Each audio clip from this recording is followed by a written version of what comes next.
In this video I'm gonna give you a full breakdown how I added my Fujifilm RAW files in Capture One. It will be a complete full workflow. I'm gonna show you every single step I do when I edit images. I'm gonna give you my export settings to get the best quality out of it. And also I'm gonna show you how you could save your edited image as a LUT or preset, so you could use it on similar images without spending hours and hours into the editing process. So here's an image I recently shot whilst being out from a bridge with a bit of flowers in the foreground, some birds flying through the image, and we want to get it pretty much to the right hand side image. We do it a bit of freestyle, and I'm going to show you how you can get certain tones if you're looking for a certain tone. Okay, first step, what I personally do is I make sure that my image is straight, and I like to straighten it freehand just for my personal eye. When I say, okay, this looks about right. It just looks better if your image is a bit straightened. You never take 100% straight image, and sometimes you want to straighten a house wall or something like that. In this case, we wanted to straighten up the bridge a bit just to make sure that our bridge looks straight in the image and goes straight in a 90-degree angle through the image. Otherwise, it would look a bit funny. Then on the other hand side, I personally always shoot a bit wider and crop in post if I want to crop in post, just to make sure that I got everything in frame what I would like to have in frame. It's easier to crop after in post than shooting too tight and being maybe upset because you didn't have a certain thing in your image. So always good to shoot a bit wider and then crop in post if you want to, but that's personal preference again, guys. This is just what I do. Shoot a bit wider, crop in post if you need to. Though basically the crop looks about right. So let's crop it slightly, not too much maybe. And then also always good to think about the rules of third somewhere. And we're having basically the flowers at the bottom part of the image. We're having the bridge in the middle part of the image, and then a sky above. So basically your rules of third, foreground, middle ground and background. So let's start off with some general adjustments first. So I do start off with my exposure, high dynamic range, curve and clarity adjustments. This is just personal preference. Those few settings I do first to get a better understanding how the overall image will work out. And then on average I start somewhere, boost up the shadows a bit, maybe by 16, 15, 16. Highlights probably we can bring down quite a bit. And then when you move the sliders around, you see straight away how, as example, your sky will react to your adjustments. And then you just bring it down to your own personal taste where you think, okay, this looks right to me. So highlights 80, shadows 16, brightens up the image already quite a bit. Then I'm gonna come over to a bit of contrast, just to get a bit more contrasty image back in. I barely work with my exposure slider, so I do everything else with like my high dynamic range or with my curves. Again, guys, that's personal preference. You need to decide how you edit your images. If you want to bring up your overall exposure or you work with your sliders, that's absolutely entirely up to you how you would like to work around this. I like to do it with my sliders and barely touch the exposure in general.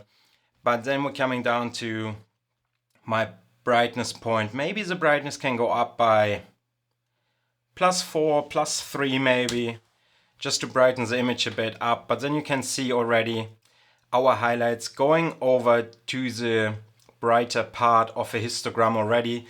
But don't worry, we're gonna bring this down again. Then we doing just a simple before and after of the image.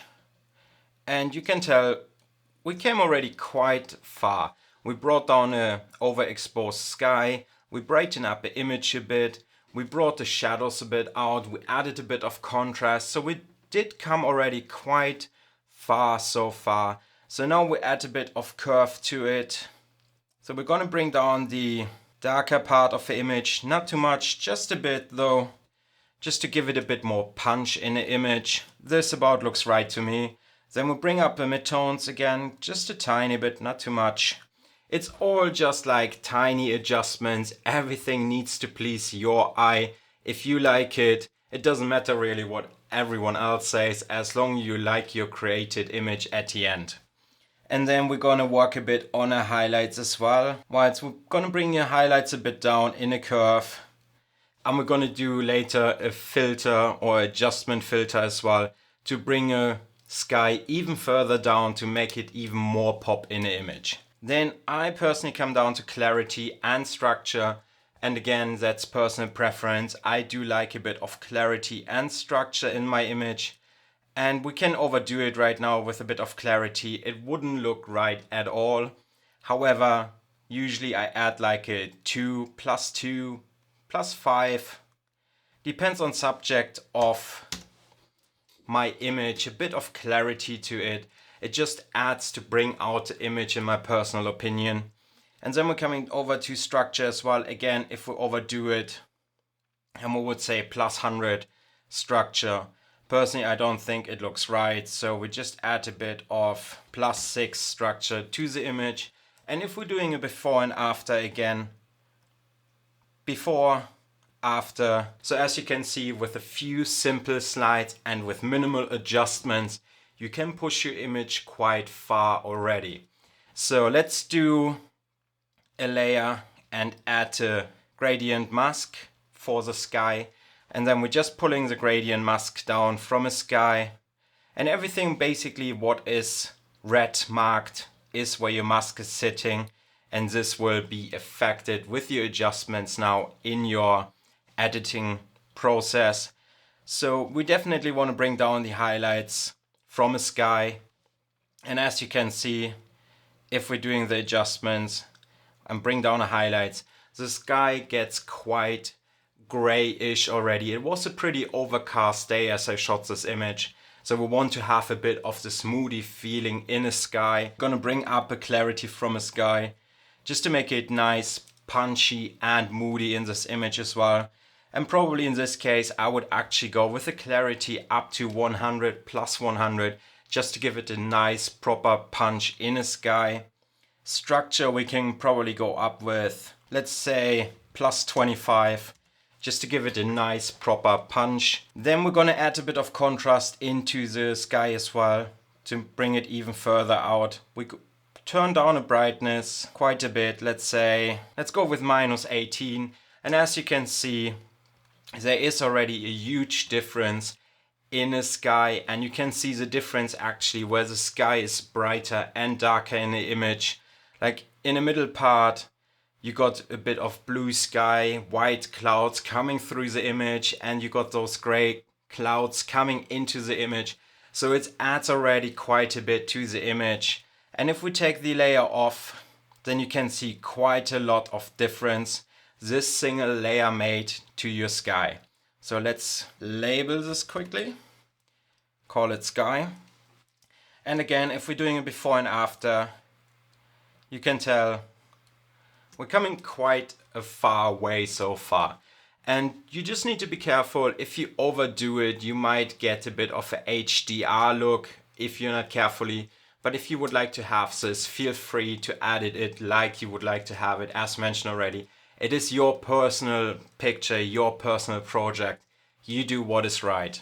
The bridge is our main subject, so we might add a tiny bit of vignetting to it, just to draw the attention a bit more towards the bridge.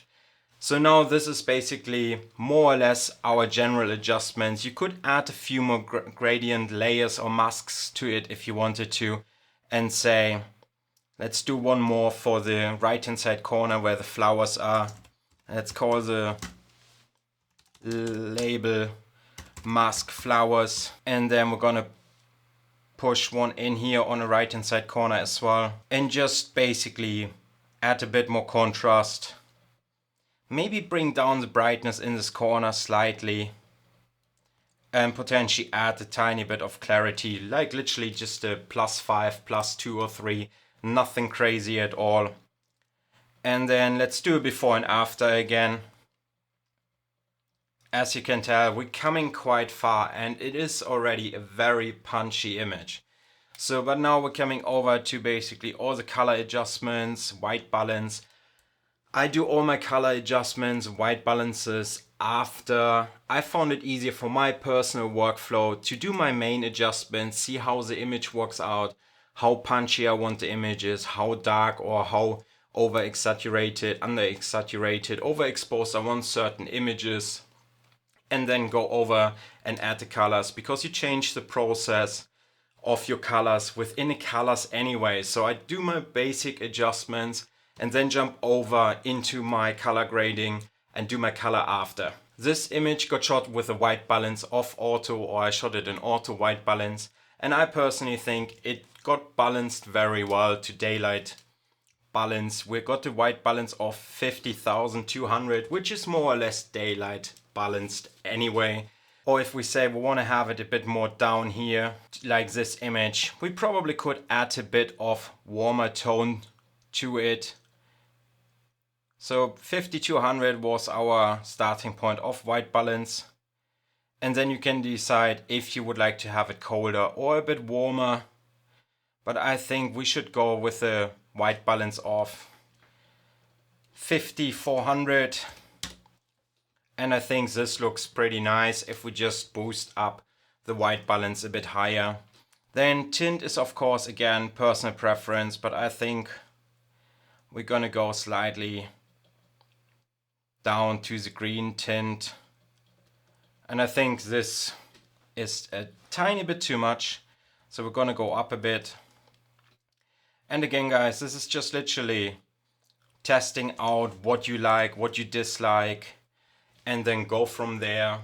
You might gonna have your preference, what sort of white balance you like, what sort of tint color you like.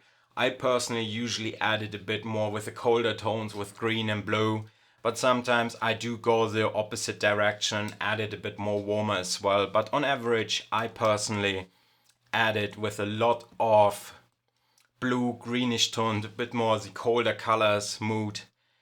And then basically we're coming over with our color editor. First we're gonna start off with the color editor, maybe change colors from an image, and then I add a bit of colors into the image as well, such as like into my shadows, give it my own personal taste of feeling of color, how I would like to have it. So we're gonna start off with, I think the green in general looks a bit dark and a bit too greenish as well. So basically we're gonna start working with the green tone first. I do turn my smoothness usually completely down because I want just to affect the colors I'm working with or with a specific color. And then basically saturation can go down as well. Fujifilm colors in general I found very punchy sometimes. So on average I turn most of the colors down when editing with RAW or with Fujifilm's RAW files.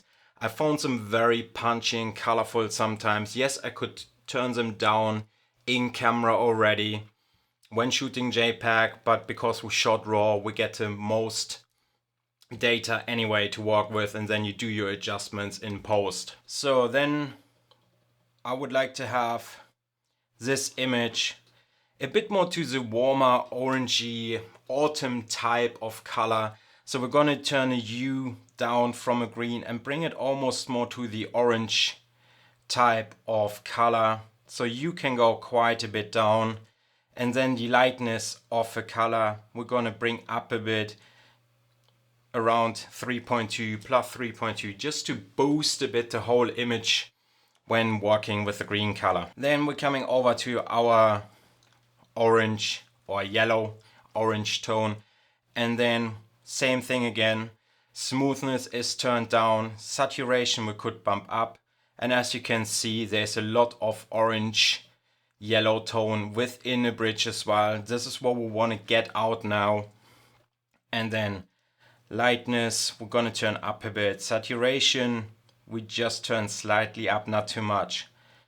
And then we're gonna work with the hue slider again and see how much of change of color you would like to have. And then you walk your way through every single color basically, guys. And I'm gonna do this now in a quick process because the process or the idea is with every single color the same. You edit it, you find your look, your feel for the image, what works best in your opinion for this type of image. And when you've gone through every single color in your color editor and you've done all your adjustments and you got the image how you would like to have it for the start, then basically you come over to your color balance and you balance the image out with your own personal taste as well, or you add more of your personal own taste into your image. So basically in the shadows this time we're gonna add a bit of orange teal look or the orange yellow look, just because I would like to have like a bit more orange in the shadows to give it a bit more autumn style feeling because of all the reddish colors, orange, yellow. And then basically we can also decide to boost up the midtones a bit or to darken down the midtones a bit again. In this case, we're gonna leave it around here, a bit too much orange right now in my case. Then the highlights, I'm gonna definitely add a bit of blue because overall I found it a bit warmish right now, the image. But then as you can see, like you can decide how much color you would like to add into your highlights, midtones or shadows. And you need to figure it out. You need to walk around with it a bit and then you know exactly what works for you, what doesn't work for you. I'm gonna boost up the highlights a bit just to add a bit more punch to the sky, and it brightens the sky a bit up. And then basically in our midtones, we're gonna add a bit of a slight greenish, I guess, and see how the image works out. Or maybe a bit of red orangey tone just to see how the image will work out. So you could add it also in black and white if you wanted to, but then all the color adjustments will affect your black and white converted image as well. So keep this in mind. Always good to convert a black and white image first in black and white and then adjust the colors, how dark you would like to have a red, how bright you would like to have a blue color. If you added the colors and then turn it in black and white, this will be taken in consideration and accordingly converted to black and white. So first the black and white and then the colors. It will make life easier. So basically now we got our edited images or image, and now we're actually not too far off from the first image I shown you. And then you basically come over to your normal adjustments again, and our histogram is fairly well balanced out, but I think it could add a bit more brightness, this image right now. So we're gonna come over to our brightness. We'll boost the brightness a bit up, maybe add a bit more contrast to it. Come back down to our sky layer. Work a bit with all those layers and just find your own personal style. You do all the adjustments, you've done your color adjustments, and then basically you come back to your image, to your exposure, dynamic range sliders, and you do the final adjustments. You could add more layers to it. And if we're doing another layer, you even could draw masks in and say, okay, the trees, and I do this now fairly quick without really much paying attention to if I overpaint on a house or something. And then just parts of the image you brighten up, you turn down, and then let's say boost those shadows a bit more, and then bring a brightness a bit down again. Then let's add one more mask to it, which we draw onto the bridge as well. And then one onto the bridge. And then we would say, okay, let's add a bit of contrast. I think the bridge looks fairly bright-ish. So we bring it down, contrast a bit more, brightness, and then add a bit of shadows, or brighten up the shadows again, and add a bit of clarity to it. And then basically you got your final image. Let's do a before and after. This is where we started and this is where we end up. And I found this image looks pretty good, and as you can see, very simple, straightforward. You do all your adjustments. I start off with my overall exposure adjustments, my curve slider, my high dynamic range slider. Then if I got my main adjustments such as like my crop, my straighten up the image, all my adjustments, my basic adjustments. Then I jump over into my color editor, white balance color editor, and also in general I think it's easier to start off with your exposure and then do your color and then jump back to your exposure and do a few final tweaks. So guys, now I'm gonna show you how you can save it and also my export settings for best quality. Okay, let's assume you like this type of image you added and you got similar images and you would like to copy this style over to different images. There are basically two simple ways. You could hit Shift, Command and copy and then paste it onto a different image, or you also could save it as a style or LUT. LUTs get more or less called styles in Capture One, and this is very simple, easy. You just come over to Adjustments, Style, and then basically save your style, and then you type in how you would like to call it, and you could use it on every other single image. So very simple, straightforward if you wanted to copy this style onto a different image. However, let's come quickly down to the export settings. When you come over to export settings, usually I press export variants because you don't want to export the original RAW file. So you need to press export variants, and then basically you can decide if you want to save it to desktop or your specific destination. And then the only thing I do is basically my format will be JPEG, my quality is set to 100%, my color profile is set to sRGB, my resolution is set to 72 pixel for social media resolution, and I found this is giving me a very good, decent turnaround for several different platforms. And then basically my long edge would be 19 by 20, and that's pretty much it for social media export. If I wanted to export it for, let's say, for a print or anything, I just leave it on fixed, set my pixel to 300 for printing resolution, and then I'm gonna export it how the image is in 300 pix for or the best printing resolution possible. But in our case, the majority of times we probably export it is for social media, so I leave it set to long edge 19 by 20, 72 pixel, and this gave me a very good resolution throughout different platforms where I'm gonna upload my images.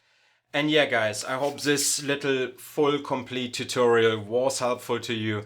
And as you can see, a lot of things color wise or taste wise, it comes down to your taste and how you would like to add it.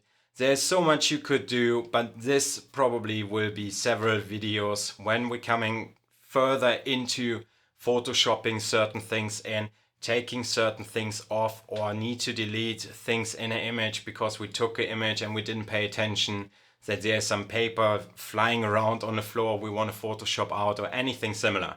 So with that said guys, like, comment and subscribe. Let me know if this little breakdown how I added my images been helpful to you, and if it was, hit the thumbs up button, like, comment and subscribe, and I'm gonna see you, my friend, very soon in another video. Cheers guys.